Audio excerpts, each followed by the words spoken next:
ഓയ് പിന്നെ തിരക്കാണ്, പരീക്ഷയാണ്, അടിപൊളിയായിട്ട് പഠിക്കണം കേട്ടോ. അപ്പൊ ഇതാ കണ്ട ക്വസ്റ്റ്യൻ ഇതാ മുകളിൽ കാണാൻ നിങ്ങൾക്ക് മക്കളെ. ഇനി മലയാളം ഉണ്ട്, ഇംഗ്ലീഷ് ഇല്ല എന്ന് പറഞ്ഞ് നോലോളിക്കണ്ട, ശ്രദ്ധിച്ചിരിക്കുക. നോക്ക്, 14.7 മീറ്റർ നീളമുള്ള ഒരു റോഡ്, ഒരു കമ്പി 7.75 മീറ്റർ നീളമുള്ള കഷ്ണം മുറിച്ചെടുത്തു. ബാക്കി കമ്പിയുടെ നീളം എത്ര? മക്കളെ ഇങ്ങനത്തെ ഒരു ക്വസ്റ്റ്യൻ കണ്ടാൽ നിങ്ങൾ ആദ്യം മനസ്സിലാക്കുക, സിമ്പിൾ സാധനമല്ലടാ. 14.7 മീറ്റർ നീളമുള്ള ഒരു കമ്പി ഇത്ര നീളം ഒഴിവാക്കാന്ന് പറഞ്ഞാൽ ബാക്കിയായിട്ട് എന്ത് ചെയ്താൽ മതി, കുറച്ചാൽ മതി.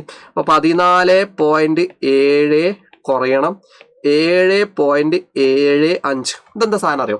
പോയിന്റിന്റെ നേരെ താഴെ തന്നെ വേണം അടുത്ത പോയിന്റ് ഇടാൻ. അങ്ങനെയാണ് രണ്ട് ഡെസിമൽ നമ്പർ, ദശാംശ രൂപങ്ങൾ കുറയ്ക്കാം. അപ്പൊ എങ്ങനെയാ? ഇതാ പോയിന്റ് നേരെ താഴെ തന്നെ ഇട്ട് വെക്കാം കേട്ടോ.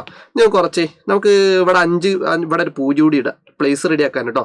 കേട്ടോ 0 ഈ 5 നേരെയുള്ള സാധനമായിട്ട് ഇടാം. 0 5 പോലല്ലോ, 10 ചെയ്താ അല്ലേ? ഇവിടുന്ന് കടെടുക്കുക, അപ്പൊ 6 ആവും. നോക്ക്, ഈ 7 1 കടെടുത്തു, അപ്പൊ 6 ആയി. അപ്പൊ 0 പോകാത്തോണ്ട് ഇവിടെ ഒരു 10 കൂടി. 10 5 പോയാ എത്രയാ? 5. അതുപോലെ 6 7 പോലല്ലോ, അറിയാലേ? 6 7 പോവില്ല. അപ്പൊ സ്വാഭാവികമായിട്ട് എന്ത് ചെയ്യും? ഇവിടുന്ന് കടെടുക്കും. ഇവിടെ 4 കടെടുക്കുമ്പോ ഇവിടെ 3 3 1 ഇവിടെ കടെടുക്കുമ്പോ ഇവിടെ 16. 16 7 കുറച്ചാൽ 9. സെറ്റാണല്ലോ. ദാ പോയിന്റുകളുടെ താഴെ തന്നെ ഉത്തരത്തിൽ ഇടണം. കണ്ടോ? പോയിന്റ്. നോക്ക്, 3 7 പോകില്ലല്ലോ. 3 7 പോകുന്നില്ലെങ്കിൽ മക്കൾ മനസ്സിലാക്കി വെച്ചോ, അപ്പുറത്തുനിന്ന് കടെടുക്കണം. ഇവിടെ 0 ഇവിടെ 13 ആവും. കണ്ടോ? ഇവിടെ നിന്ന് കടം വരുന്നതാണ് 1 കേട്ടോ.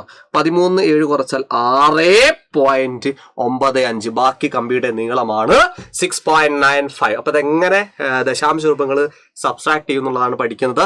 അപ്പോൾ ഇതുപോലത്തെ ക്വസ്റ്റ്യൻസ് എല്ലാം നമ്മൾ എന്ത് ചെയ്യുന്നുണ്ട്, ലൈവുകളിൽ ഡിസ്കസ് ചെയ്യുന്നുണ്ട്. അപ്പൊ ഈ ചാനലിൽ ലൈവ് ഉണ്ട്, ആ ലൈവ് ക്ലാസ്സിലേക്ക് വേഗം വായോ, നമുക്ക് ഒരേ പൊളിയായിട്ട് പഠിക്കാം കേട്ടോ. ബൈ.